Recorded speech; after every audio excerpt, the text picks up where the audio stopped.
तो आज हम लोग डिस्कस करेंगे प्लानिंग कमीशन की। प्लानिंग कमीशन की जो स्थापना हुई थी वो 15 मार्च 1950 को हुई थी और इसके प्रथम जो अध्यक्ष थे वो पंडित जवाहरलाल नेहरू जी थे। तो इस प्रकार 15 मार्च 1950 को हमारे पास प्लानिंग कमीशन आया सामने और प्लानिंग कमीशन का टारगेट था कि अर्थव्यवस्था में संसाधनों के अनुरूप योजना का निर्माण किया जाए ताकि आर्थिक विकास की दशा तथा दिशा का निर्धारण किया जाए। तो इस प्रकार भारत का योजना आयोग जो प्लानिंग कमीशन है, भारत सरकार की एक ऐसी संस्था थी जिसका प्रमुख कार्य था पंचवर्षीय योजनाएं बनाना। यानी इकोनॉमिक डेवलपमेंट के लिए जो 5 ईयर प्लान का डेवलपमेंट करना था वो वास्तव में 5 ईयर प्लान का डेवलपमेंट हमको प्लानिंग कमीशन के माध्यम से ही किया जाना अनिवार्य था। जबकि वास्तव में एक संवैधानिक संस्था नहीं थी, फिर भी ये भारत सरकार की एक संस्था थी और जिसके अंतर्गत 5 ईयर प्लान का निर्माण किया जाना था। प्रधानमंत्री नरेंद्र मोदी जी ने 2014 में अपने पहले स्वतंत्रता दिवस के भाषण में ये कहा था कि उनका कभी भी ये इरादा नहीं है कि योजना कमीशन को, प्लानिंग कमीशन को भंग कर दिया जाए। 2014 में इस संस्था का नाम बदल करके नीति आयोग कर दिया गया क्योंकि इसके उद्देश्य में परिवर्तन आ गया था, इसकी वर्किंग कल्चर में परिवर्तन आ गया था, इसके उद्देश्य और वर्किंग कल्चर में परिवर्तन आ गया था, जिसके परिणाम स्वरूप इसका नाम बदलना अनिवार्य हो गया था। राष्ट्रीय भारत परिवर्तन संस्थान द्वारा ये नीति आयोग किसके द्वारा किया गया था? राष्ट्रीय भारत परिवर्तन संस्थान द्वारा किया गया था। भारत में योजना या आयोग प्लानिंग कमीशन के संबंध में कोई संवैधानिक प्रावधान नहीं है। आपको हम बार-बार इंटीमेट कर देते हैं, एग्जाम में ये बार-बार पूछा जाता है कि ये संवैधानिक संस्था है या नहीं है, तो आपको इसको संवैधानिक संस्था के रूप में नहीं, यानी कोई संवैधानिक इसका प्रावधान नहीं किया गया है। ये पॉइंट आपको नोटेबल पॉइंट है। 15 मार्च 1950 को 15 मार्च 1950 को केंद्रीय मंत्रिमंडल द्वारा पारित प्रस्ताव के द्वारा योजना आयोग की स्थापना की गई। यानी जो हमारे पास प्लानिंग कमीशन आया वो 15 मार्च 1950 को आया। यहां पर एक इंपॉर्टेंट आपका हो जाएगा, आया। योजना आयोग का अध्यक्ष जो होता है वो प्रधानमंत्री होता है। ये एग्जाम्स में कई बार क्वेश्चंस पूछे गए कि योजना आयोग का जो हेड होता है, जो अध्यक्ष होता है, प्रेसिडेंट होता है, वो कौन होता है? तो जो देश का प्रधानमंत्री होता है, जैसे भारत का प्रधानमंत्री मोदी जी है, तो वही इसके अध्यक्ष होते हैं और उन्हीं के संरक्षण में, उन्हीं के देखरेख में क्या होता, प्लानिंग्स का निर्माण किया जाता है। 13 अगस्त 2014 को योजना आयोग समाप्त कर दिया गया। आपसे ये डेट पूछी जा सकती है कि भारत में वास्तविक आयोग नहीं समाप्त किया गया, बल्कि आयोग का नाम परिवर्तित कर दिया गया, उसके उद्देश्य परिवर्तित कर दिया गया, उसके कार्यकारण की जो दिशा और दशा वो बदल दी गई। इसलिए हम कहते हैं कि 13 अगस्त 2014 को जो हमारे पास क्या होता है, 15 अगस्त के पूर्व यानी 13 अगस्त 2014 को योजना आयोग समाप्त कर दिया। इसकी जगह पर नीति आयोग का गठन हुआ और नीति आयोग भारत सरकार की एक थिंक टैंक के रूप में जाना जाता है। Think tank that is very important इसलिए हो जाता है कि ये थिंक टैंक है, एक प्रकार से थिंकर्स इसमें बैठते हैं और वो पुनर्विचार करते हैं हर पॉलिसी पर, इवैल्यूएट करते हैं पॉलिसी को और इवैल्यूएट करने के बाद रीडिसाइड करते हैं कि आखिर हमको अब क्या करना है। तो एक प्रकार से इसमें थिंक टैंक बैठते हैं, थिंकर्स बैठते हैं, सारे इकोनॉमिस्ट बैठते हैं और ये इकोनॉमिस्ट क्या करते हैं, किसी भी प्लान्स का आपका क्या कहते हैं, रोलिंग प्लान से या अदर प्लान से उसको इवैल्यूएट करते हैं, उसके टारगेट में बदलाव करते हैं, उसको पुनः अप्लाइड करते हैं। तो इस प्रकार से नीति आयोग वर्तमान में थिंक टैंक के रूप में काम कर रहा है और हमारा ये थिंक टैंक के रूप में अब इस समय नया एक प्रकार से उभरती संस्था है। योजना आयोग का हेड क्वार्टर योजना भवन के नाम से जाना जाता है। That is very important. Head quarter योजना आयोग को हेड क्वार्टर योजना भवन के नाम से जाना जाता है। ये मोस्ट इंपॉर्टेंट हो जाता है, एग्जाम्स में ये बार बार पूछा जाता है। किस नाम से योजना आयोग को और जाना जाता है? तो आप बोलेंगे हेड क्वार्टर योजना भवन के नाम से भी इसे जाना जाता है। और ये कहां पर है? ये नई दिल्ली में सिचुएटेड है। तो इसमें देखिए आपके 4 इंपॉर्टेंट पॉइंट्स निकल करके आए जो आपको नोटेबल होना चाहिए, आपको आना चाहिए। ठीक है, ये 4 मेन पॉइंट्स थे जो बहुत अधिक इंपॉर्टेंट है। अब इसके क्या कार्य हैं? अगर हम इसके बोले कि जो आपका प्लानिंग कमीशन है, प्लानिंग कमीशन के कार्य क्या है? सबसे पहला मोस्ट इंपॉर्टेंट काम है देश के संसाधनों का आकलन करना। ये इवेल्युएट करता है, ये कैलकुलेट करता है कि देश में हमारे पास रिसोर्स कितने हैं और इन रिसोर्सों को आकलन करना कि इनका प्रयोग हम लोग किस प्रकार से करें। दूसरा इसका इंपॉर्टेंट काम हो जाता इन संसाधनों के प्रभावी उपयोग के लिए पंचवर्षीय योजनाओं का निर्माण करना। प्रभावी उपयोग तो होता, देखिए हर संसाधन का कोई ना कोई प्रयोग होता, उपयोग होता, लेकिन उसमें भी आपका बेस्ट प्रयोग करना है। ठीक है, आप देखोगे भारत में बांस है, बांस का प्रयोग आप डलिया बनाने में कर सकते हो, लेकिन बांस का प्रयोग अगर आप कागज बनाने में कर सकते हो तो बेस्ट यूज क्या हुआ? कागज का प्रयोग हुआ। तो इस प्रकार इन देश में जो संसाधन है उनके प्रभावी उपयोग के लिए पंचवर्षीय योजना का निर्माण करना, ना कि उपयोग के लिए। प्रभावी का मतलब होता है बेस्ट यूज। बेस्ट यूज जो भी हो उसके लिए 5 ईयर क्या हुआ? प्लान्स का निर्माण करना, इसका टारगेट था। थर्ड पॉइंट है इसके अंतर्गत प्राथमिकताओं का निर्धारण और योजनाओं के लिए संसाधनों का आवंटन करना। प्राथमिकताओं का निर्धारण सबसे पहले क्या करें? प्राथमिकताओं का निर्धारण, फिर योजना के लिए संसाधनों का आवंटन कि इसके लिए कहां से कितना संसाधन होगा, वो भी कहां से हमको मान लीजिए मनी की आवश्यकता तो कहां से मनी आएगी, कहां से मिनरल्स की आवश्यकता है तो मिनरल्स कहां से आएगा। तो इस प्रकार प्राथमिकताओं का निर्धारण और साथ ही साथ आपके इसके अंतर्गत संसाधनों का आवंटन करना इसका इंपॉर्टेंट पार्ट बन जाता है। तो ये अर्थव्यवस्था में क्या होता है? प्लानिंग कमीशन का कार्य होता। फोर्थ पॉइंट, योजनाओं के सफल कार्यान्वयन के लिए, सक्सेसफुल इसको बनाने के लिए, ठीक है, आवश्यक मशीनरी का निर्धारण करना। ठीक है, आपने देखा होगा कि किसके अंडर में आपका प्रशासन देखा जाता, किसके अंडर में प्रॉपरली सक्सेसफुल संपन्न होगा। तो उस प्रकार से जो आवश्यक मशीनरी है जो इसको सक्सेस दिला सकता, उसका भी निर्धारण यही करता कि ये डीएम के अंडर में काम होगा, कि ये इसके लिए एक अलग से मैनेजमेंट कमेटी बनाई जाएगी, कि इसके लिए एक अलग से कंपनी बनाई जाएगी, कि इसको एक नॉर्मल टेंडर देकर के काम हो सकता। तो आवश्यक मशीनरी क्या है, इसका भी डिटर्मिनेशन कौन करता है? प्लानिंग कमीशन करता है। पांचवा, योजनाओं के प्रगति का आवधिक मूल्यांकन करना।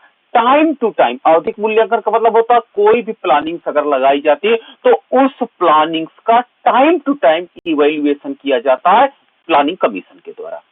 देश के 6 पॉइंट है, देश के संसाधनों का सबसे प्रभावी और संतुलित ढंग से उपयोग करने के लिए योजनाओं का निर्माण करना। देश के संसाधन का सबसे प्रभावी, सबसे इफेक्टिव तरीका जो हो, ठीक है, सबसे प्रभावी मतलब होता है जो बेस्ट यूज, हमने आपको बताया कि सबसे अच्छा जो प्रयोग है उसके प्रयोग में संतुलित ढंग से लगाना।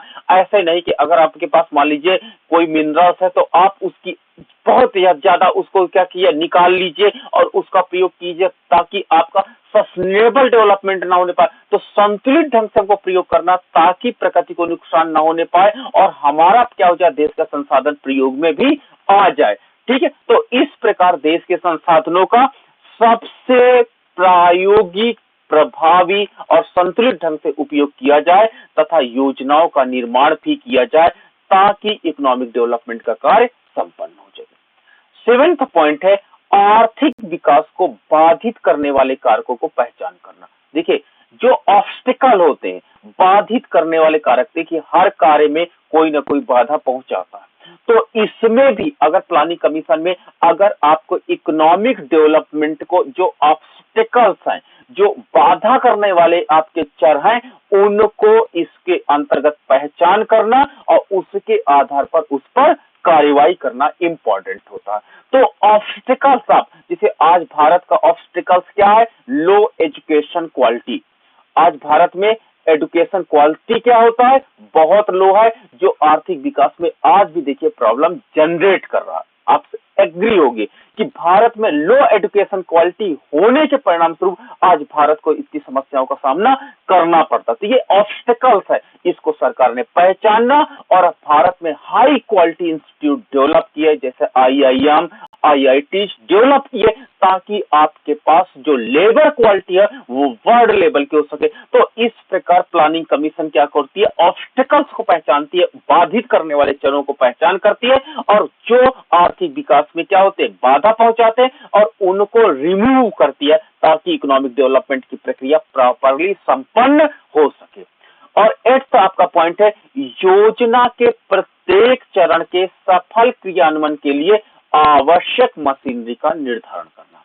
यानी प्रत्येक एवरी स्टेप को के सक्सेस के लिए, सफल के लिए लगे कि उनका जो चरण है वो सफल हो रहा, इसके लिए जो आवश्यक मशीनरी, याद रखना ये मशीनरी क्या हो सकती है, आपकी प्रशासनिक मशीनरी हो सकती है, ये आपकी मैनेजमेंट मशीनरी हो सकती है, ये आपकी लेबर से संबंधित मशीनरी हो सकती है, और ये आपकी कैपिटल से संबंधित मशीनरी हो सकती है। तो कोई भी मशीनरी जिसका निर्धारण क्या होता है, प्लानिंग कमीशन करता है।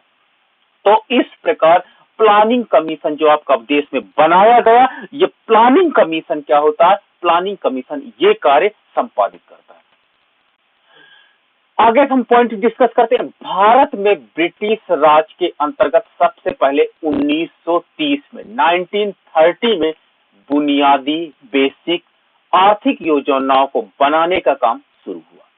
ठीक है, बेसिक इकोनॉमिक प्लानिंग बनाने का काम सबसे पहले ब्रिटिश राज के अंतर्गत चालू किया गया। ठीक है, तो यानी ब्रिटिश गवर्नमेंट के अंतर्गत सबसे पहले हम लोग इकोनॉमिक प्लान्स बनाए 1930 में।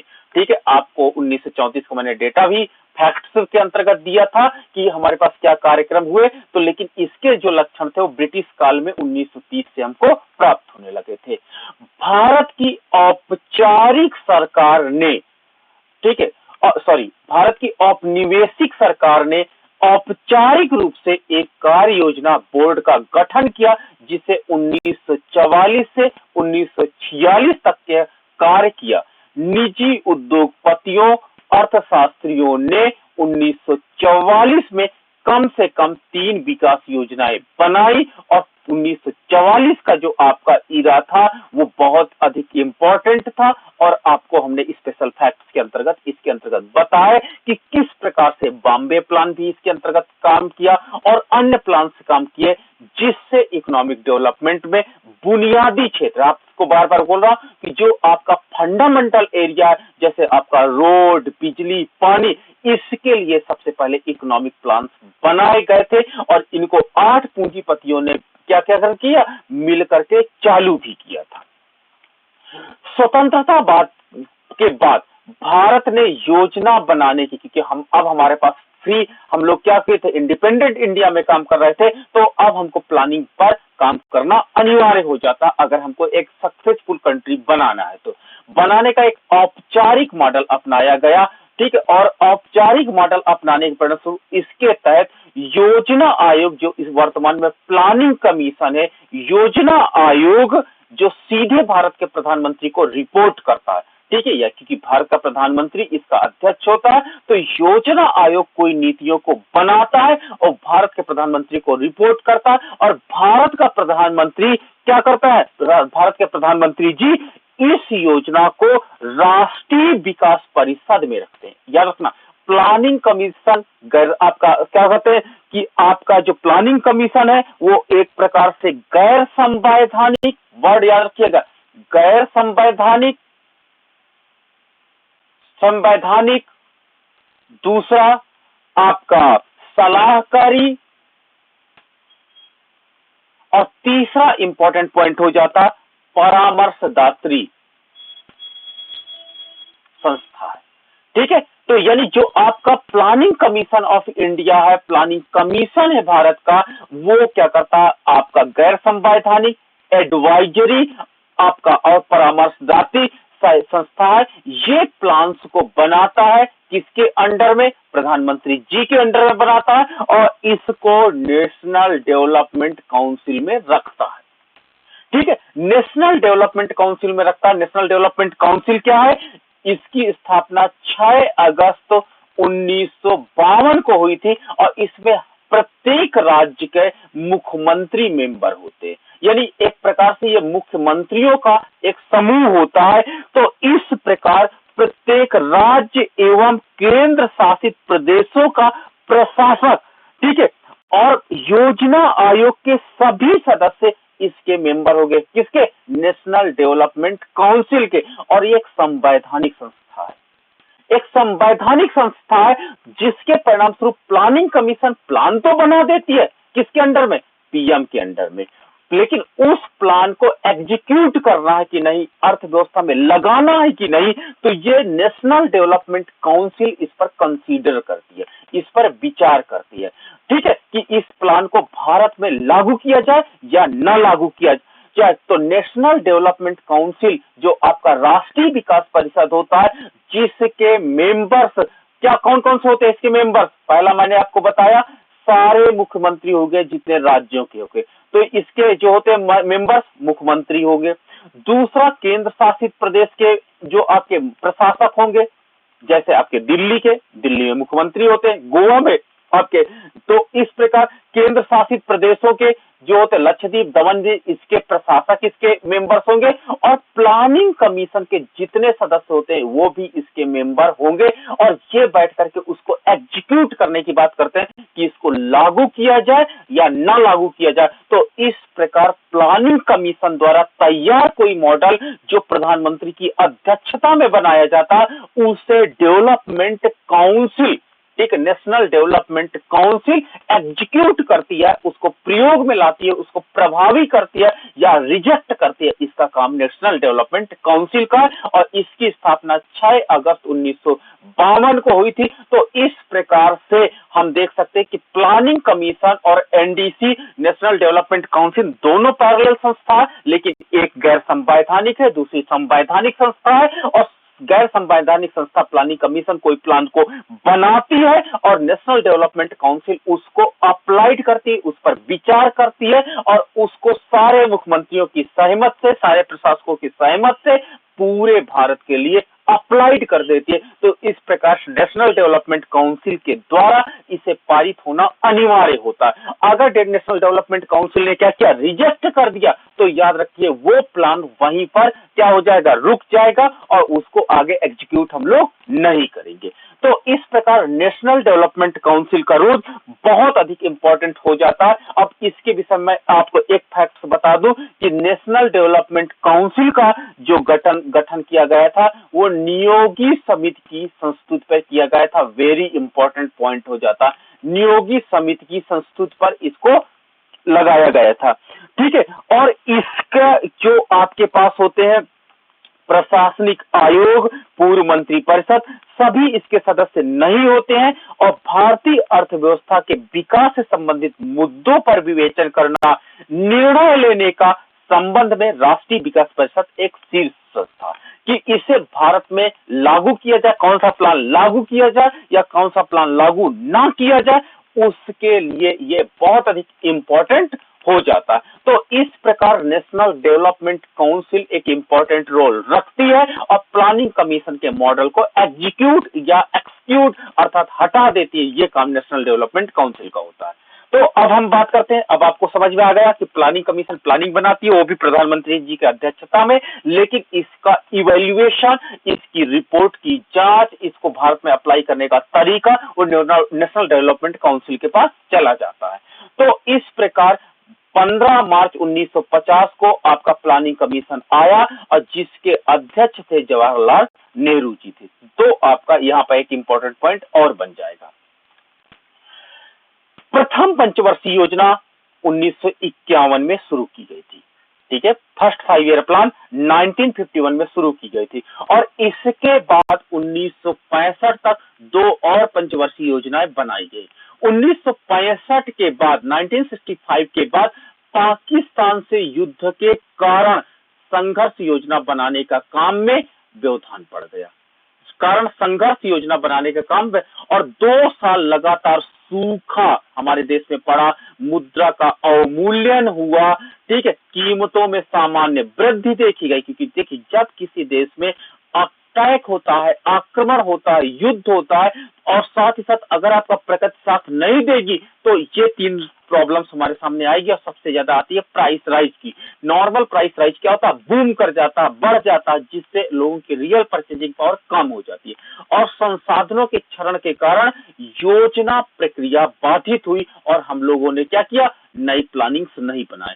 परिणाम स्वरूप 1966 से 69 के बीच 3 वार्षिक 3 एनुअल प्लान्स आपके पास बनाए गए और चौथी पंचवर्षीय योजना 1969 में शुरू किया गया। क्लियर है? नेक्स्ट, केंद्र में तेजी से बढ़ते राजनीतिक परिदृश्य के चलते, ठीक है, क्योंकि बहुत अधिक केंद्र में हलचल थी, 8वीं योजना 1990 से शुरू नहीं की जा सकी और 1990, 91 और 91-92 को वार्षिक योजनाएं, जो आपका एनुअल प्लान कहते हैं, आपका रोलिंग प्लान भी इनको कहते हैं, माना गया।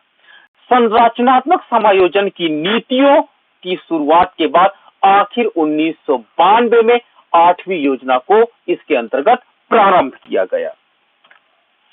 पहले 8 योजनाओं में मुख्य जोर तेजी से बढ़ रहे सार्वजनिक क्षेत्र पर था।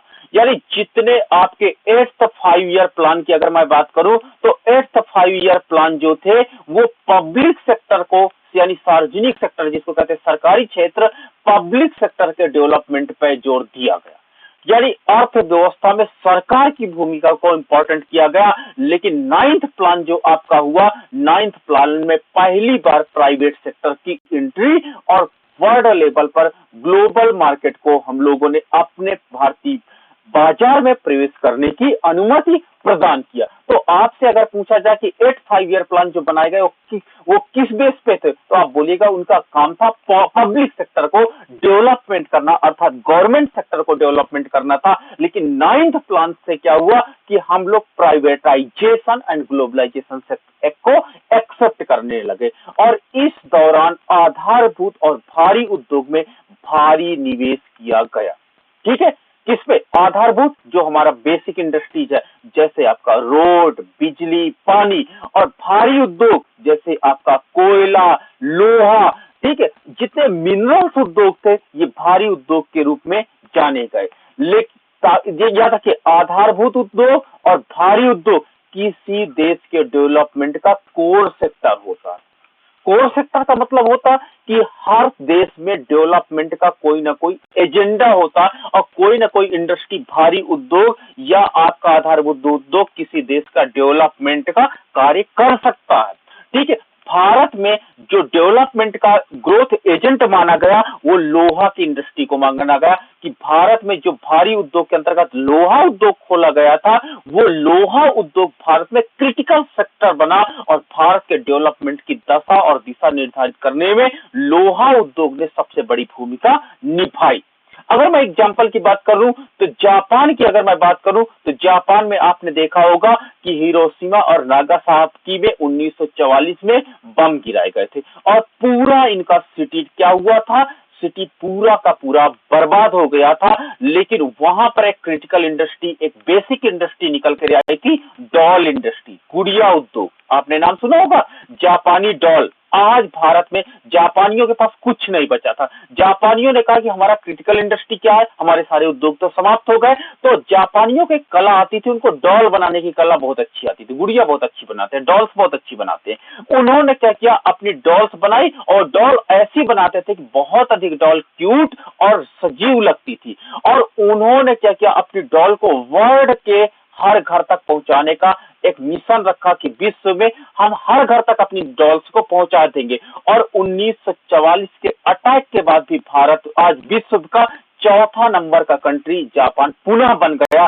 तो एक प्रकार से उनका क्रिटिकल इंडस्ट्री क्या है, डॉल इंडस्ट्री था। उसी प्रकार भारत में ये माना गया कि आधारभूत और भारी उद्योग हमारे यहाँ के क्रिटिकल इंडस्ट्री होंगे, बेसिक इंडस्ट्री होंगे, जो इकोनॉमिक डेवलपमेंट का एजेंडा अपने साथ लेकर के चलेंगे।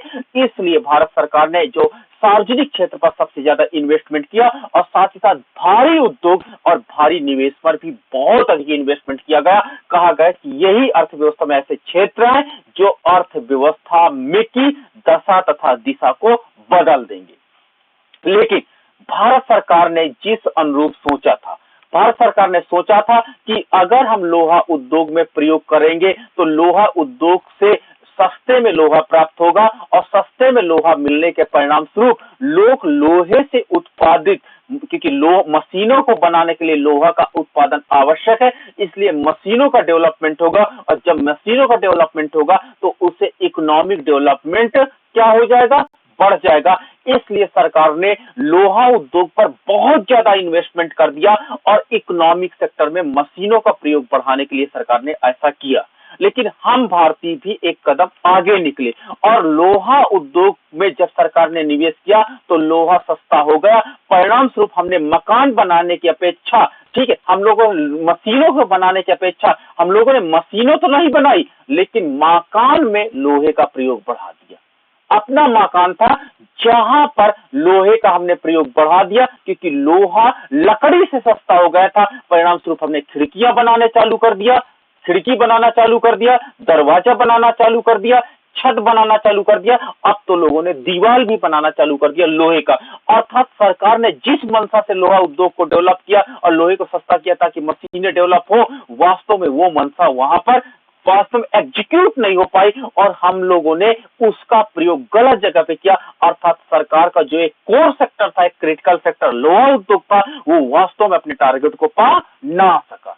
परिणाम स्वरूप ये भारत में जो हम लोग क्रिटिकल इंडस्ट्री के रूप में लोहा इंडस्ट्री को डेवलपमेंट किए थे, आज वो इंडस्ट्री अपने मकसद से भटक गई थी क्योंकि लोगों ने उसका प्रयोग अपने दैनिक जीवन की वस्तुओं में करने लगे जो वास्तव में अनउत्पादक थी, यानी अनप्रोडक्टिव थी। अगर इससे मशीनें बनाई जाती तो शायद देश की इकोनॉमिक डेवलपमेंट की दशा और दिशा कुछ और होती, लेकिन लोगों ने मशीनों की अपेक्षा अपने मकान में लोहे की वस्तुएं लगाना ज्यादा पसंद किया। परिणाम स्वरूप भारत का जो कोर सेक्टर डेवलपमेंट था वो धरा का धरा रह गया। ठीक है, तो पहले 8 योजनाओं में हमने आपको बताया कि सरकार सार्वजनिक क्षेत्र पर बल दिया, लेकिन 9वीं योजना से और इस दौरान सार्वजनिक योजना के दौरान ही सरकार ने आधारभूत उद्योग, बाहरी उद्योग और भारी निवेश पर इन्वेस्टमेंट ज्यादा किया। लेकिन 1997 की 9वीं योजना की शुरुआत के बाद से सार्वजनिक क्षेत्र पर थोड़ा सा जोर अब हम लोगों ने कम दिया।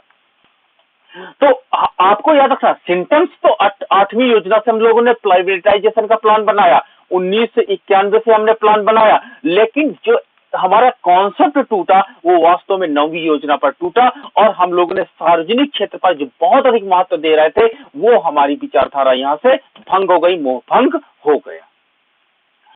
योजना आयोग के संयोजन में अपनी स्थापना के बाद काफी परिवर्तन आया। ठीक है, जब योजना प्लानिंग कमीशन बनाई गई तो उसके स्थापना के बाद काफी परिवर्तन आया। प्रधानमंत्री पदेन अध्यक्ष होने के साथ समिति का एक नामजद उपाध्यक्ष भी होता है जिसका रैंक एक कैबिनेट मंत्री के बराबर होता है। श्री मनमोहन सिंह जी कांग्रेस के दौरान 2014 में श्री मोंटेक सिंह अहलूवालिया आयोग के अंतिम उपाध्यक्ष थे। इसके बाद नरेंद्र मोदी सरकार ने इस आयोग का उदारीकरण के नए दौर में अप्रासंगिक मानते हुए इसे समाप्त कर दिया। तो 2014 में 13 अगस्त 2014 को जो आपका प्लानिंग कमीशन था इसे भंग कर दिया गया। कहा गया कि ये उदारीकरण के दौर में इसकी वास्तव में भूमिका अब नहीं रह गई है क्योंकि अब हमको सोचने का और डेवलपमेंट का तरीका कुछ अलग अपनाना होगा, तभी इकोनॉमिक डेवलपमेंट की प्रक्रिया सफल हो पाएगी, जिसके परिणाम स्वरूप इसका विघटन किया जाना अनिवार्य हो गया। कुछ महत्वपूर्ण विभागों के कैबिनेट मंत्री आयोग के अस्थायी सदस्य होते थे। ठीक है, तो प्लानिंग कमीशन के जो अस्थायी सदस्य होते थे वो कैबिनेट मंत्री होते थे, जबकि स्थायी सदस्यों में जो आपके परमानेंट मेंबर होते थे, याद रखना, जो मंत्रीगण होते थे वो अस्थायी सदस्य होते थे, कैबिनेट मंत्रीगण। जो स्थायी सदस्य होते थे उसमें कौन होता था? इकोनॉमिस्ट, अर्थशास्त्री, उद्योगपति जो उद्योग में होते, विज्ञान विशेषज्ञ जो साइंस एंड टेक्नोलॉजी का प्रयोग करते थे, एंड आईएएस का अधिकारी। ठीक है, और विभिन्न क्षेत्र के विशेषज्ञ जो होते थे वो स्थायी सदस्य होते थे। ये पॉइंट आप याद रखिएगा। जो इसमें कैबिनेट मंत्री बनाए जाते थे मेंबर्स, वो अस्थायी सदस्य होते थे, बल्कि इकोनॉमिस्ट, उद्योगपति, विज्ञान, प्रशासनिक और विशेषज्ञ इसके परमानेंट मेंबर के रूप में कार्य करते थे।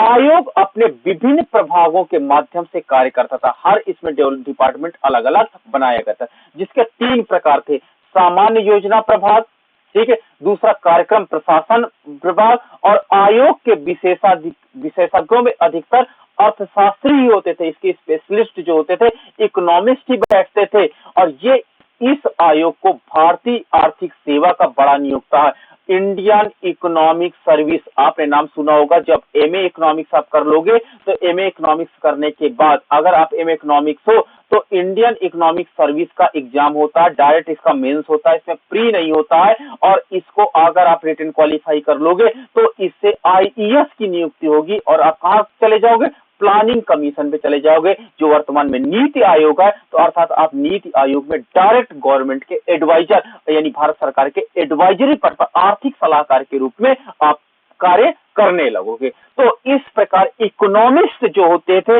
वो इकोनॉमिस्ट ही इसके क्या करते थे, स्थायी मेंबर होते थे, जो प्लानिंग कमीशन को एग्जीक्यूट करते थे, उनके प्लान्स को एग्जीक्यूट करते थे। अब क्या हुआ, आपके पास आया नीति आयोग। नीति आयोग क्या क्या मतलब है, भारत सरकार द्वारा बनाई गई एक नई संस्था का नाम नीति आयोग है। इस नीति आयोग संस्थान को योजना आयोग के स्थान पर लागू किया गया। नीति आयोग के पहले जो काम योजना आयोग करता था, नीति आयोग के पहले जो काम योजना आयोग करता था, उसमें सुधार करते हुए नए कार्य को लागू करने के लिए नीति आयोग की शुरुआत कर दी गई। ठीक है, नीति आयोग का गठन 1 जनवरी 2015 को किया गया। That is very important. घोषणा आपकी 15 अगस्त 2014 में हुआ, लेकिन नीति आयोग का अगर गठन की बात की जाए तो नीति आयोग का गठन 1 जनवरी 2015 को किया गया। और वास्तव में उदारीकरण के इस परिप्रेक्ष्य में प्लानिंग कमीशन की अब वास्तव में ज्यादा अधिक अब भूमिका नहीं रह गई थी, इसलिए नए परिप्रेक्ष्य में एक नए आयोग का होना अनिवार्य था, जिसे हम लोगों ने नीति आयोग की संज्ञा दी। नीति आयोग का पूरा नाम है, अगर एग्जाम में पूछा जाए, national institute for transforming India. ये इसका फुल फॉर्म है, नीति आयोग का national institute for transforming India, यानी जो हमारी इंडिया है वो ट्रांसफॉर्म कर रही है, हमारी परिवर्तित हो रही है भारत। अब हम भारत में नहीं बल्कि इंडिया में रह रहे हैं, और इंडिया हमारा क्या हुआ, ट्रांसफॉर्म कर रहा है। नीति आयोग के अध्यक्ष श्रीमान नरेंद्र मोदी जी रहेंगे। तो इसके भी अध्यक्ष, जैसे आपके प्लानिंग कमीशन के अध्यक्ष नरेंद्र मोदी जी रहे, उसी प्रकार आपके नीति आयोग के अध्यक्ष भी मोदी जी ही रहेंगे। नीति आयोग से भारत सरकार को पहली बार थिंक टैंक नाम की सेवाएं प्राप्त हुई। आप थिंक टैंक को बहुत वाइड कॉन्सेप्ट में आप लीजिएगा। थिंक टैंक इसका मुख्य शब्द है, जो अर्थात इस थिंक टैंक था एक प्रकार से एक थिंक टैंक के रूप में काम करेगा, जो विचार करेगा, एक्जीक्यूट करेगा पॉलिसीज को, उसको। नीति आयोग का मुख्य उद्देश्य, क्या उद्देश्य है मुख्य, केंद्र और राज्य सरकारों पर सरकार की नीति के प्रमुख तत्वों के संबंध में उत्तम गुणवत्ता वाली तथा महत्वपूर्ण एवं तकनीकी परामर्श उपलब्ध कराने का है। ठीक है, अर्थात प्रमुख तत्वों के संबंध में उत्तम गुणवत्ता वाली महत्वपूर्ण तकनीक, टेक्निकल एडवाइजरी उपलब्ध करवाने का कार्य नीति आयोग का है।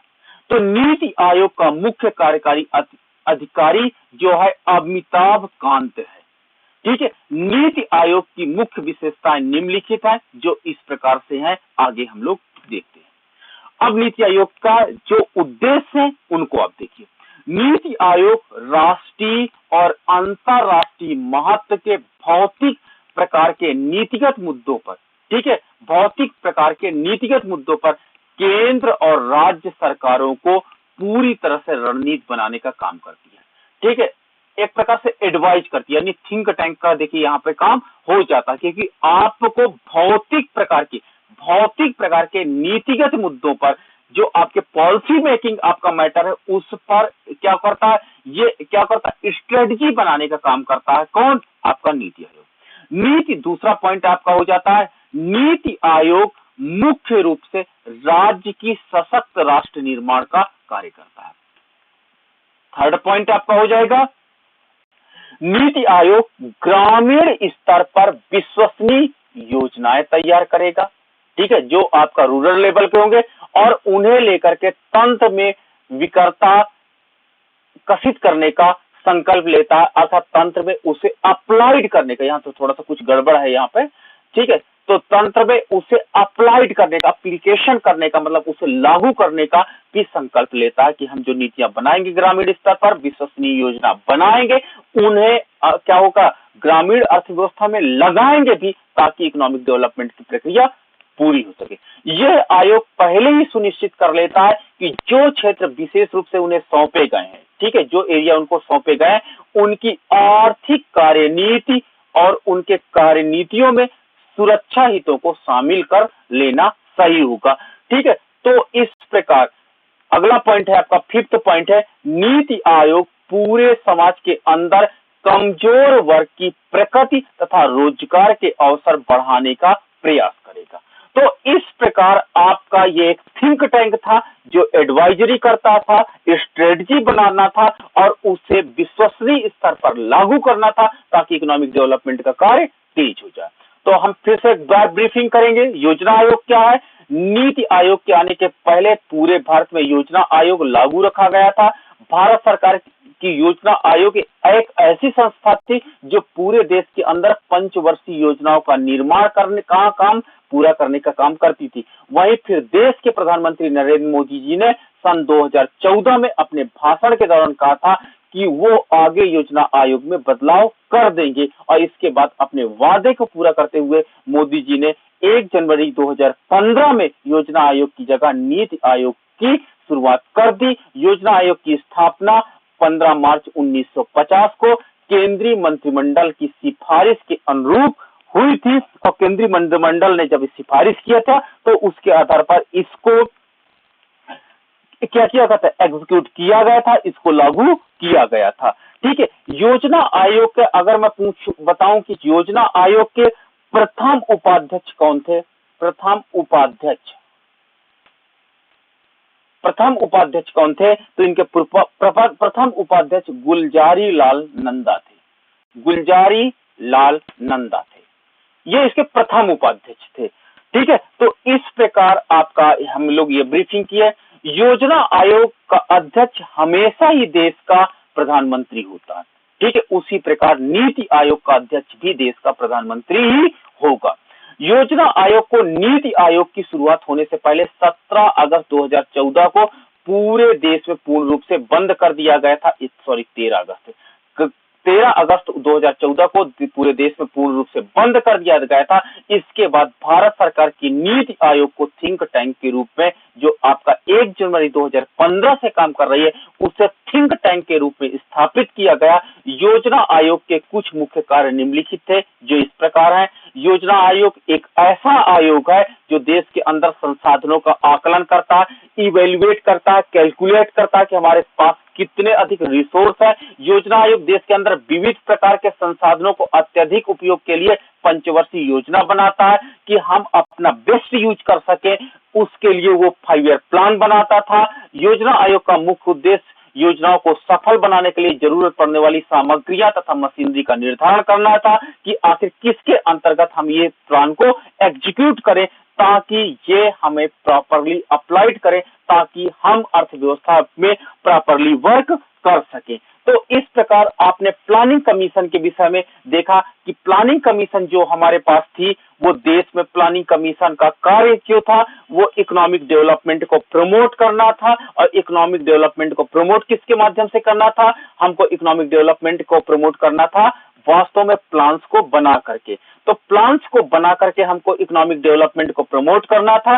और अब हम लोग देखते हैं नेशनल डेवलपमेंट काउंसिल का रिवीजन करते हैं। तो नेशनल डेवलपमेंट जो काउंसिल थी, वो राज्य तथा केंद्रों के बीच शक्तियों के विभाजन को देखते हुए योजना तैयार करने में राज्यों का भाग लेना अनिवार्य था। क्योंकि अगर हम कोई नीति आयोग से कोई प्लान बनाते हैं, अगर मान लीजिए राज्य सरकार उसको नहीं चाहती कि मेरे लेवल पर ये लागू हो, तो हमारे लिए प्रॉब्लम हो सकती थी। इसलिए राज्य सरकार के जितने मुख्यमंत्री पद के मुख्यमंत्री थे, वो इसके मेंबर्स होते थे। किसके?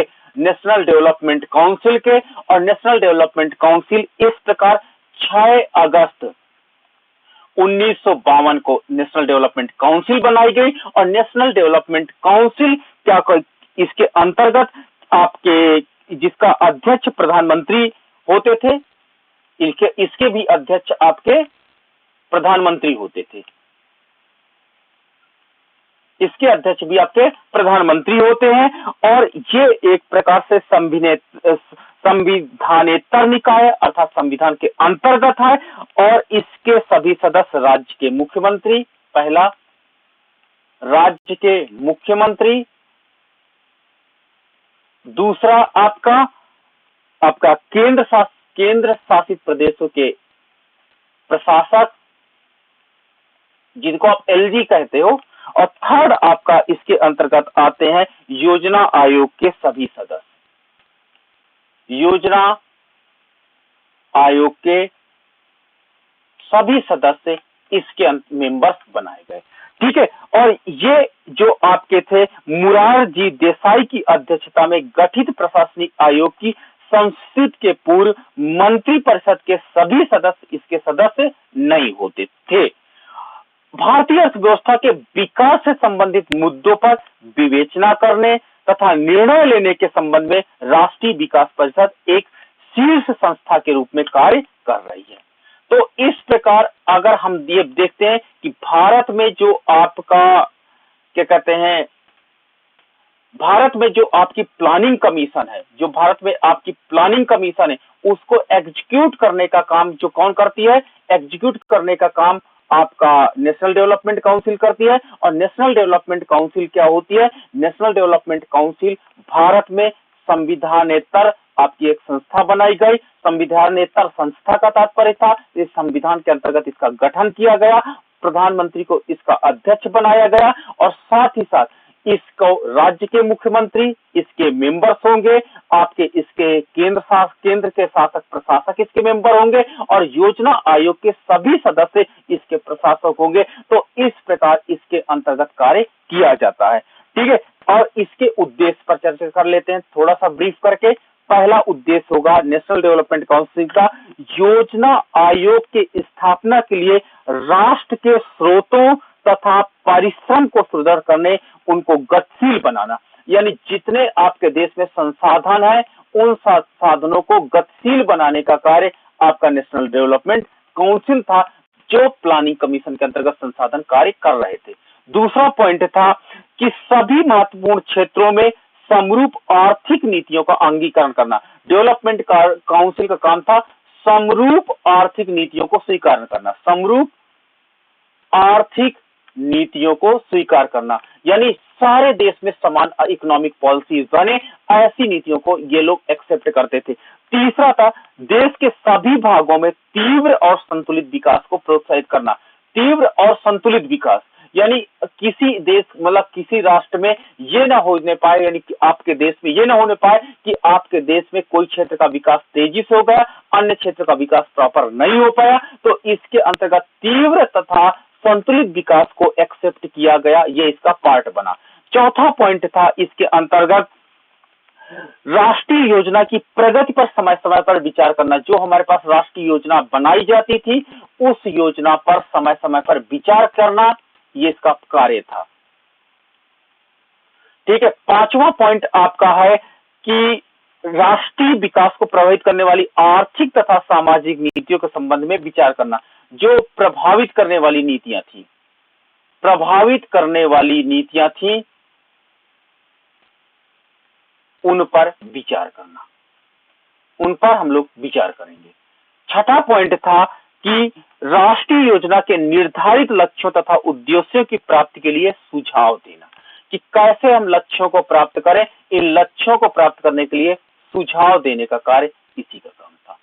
सेवेंथ पॉइंट था आपका पंचवर्षीय योजनाओं का अनुमोदन करना। आपको मैंने इसको बताया, पंचवर्षीय योजनाएं जो बनाई जाती थी, पंचवर्षीय प्लानिंग जो बनाई जाती थी, उसका योजनाओं का अनुमोदन मतलब परमिशन देना, एक प्रकार से एग्जीक्यूट करना, अनुमोदन करना कि नहीं ये प्लानिंग आपकी सही है, इसको भारतीय अर्थव्यवस्था में लागू कर दीजिए। तो जो 5 ईयर प्लान बनाए जाते थे नेशनल डेवलपमेंट काउंसिल ही उसको पास करती थी, अन्य कोई इसको पास नहीं करता था। तो इस प्रकार नेशनल डेवलपमेंट काउंसिल क्या होता है, इसे अंतिम योजना भी कहा जाता है। ठीक है, इसे क्या एक नाम दिया गया, इसे हम लोग नाम देते हैं अंतिम योजना, क्योंकि फाइनली डिसीजन जो होता है नेशनल डेवलपमेंट काउंसिल के पास जाता है, इसलिए हम लोग इसे अंतिम योजना की संज्ञा देते हैं। तो यह फाइनल प्लानिंग के नाम से भी कहा जाता है, और इससे कहा जाता है अंतिम रूप से प्रधानमंत्री इसे संसद में सूचना तथा अनुमोदन के लिए प्रस्तुत करते हैं। तो ये संसद में जाने से पूर्व इसमें ही फाइनल होती है, और इसके बाद प्रधानमंत्री जी संसद पटल पर इसको रखते हैं, और संसद पटल पर जब रखा जाता है तो वहां पर एक्सेप्ट की जाती है आपकी कोई प्लानिंग्स को। स्वतंत्रता के बाद भारत में आर्थिक नियोजन का रास्ता चुना गया, और अप्रैल 1951 से पहली पंचवर्षीय किया हुआ प्रारंभ हुआ, और उसके बाद लगातार आपने देखा 12वीं पंचवर्षीय योजना 2017 तक प्रारंभ की गई, जिससे इकोनॉमिक डेवलपमेंट प्रॉपरली संपादित हो पाया। तो इस प्रकार नेशनल डेवलपमेंट काउंसिल का रोल इंपॉर्टेंट हो जाता है, क्योंकि नेशनल डेवलपमेंट काउंसिल ही उसको एग्जीक्यूट करती है। तो अंत में सारी बात नेशनल डेवलपमेंट काउंसिल के पास आती है। तो नेशनल डेवलपमेंट काउंसिल इसलिए प्रॉपरली तरीके से उसे इंप्लीमेंट करता है, ताकि इकोनॉमिक डेवलपमेंट की प्रक्रिया प्रभावित ना हो पाए।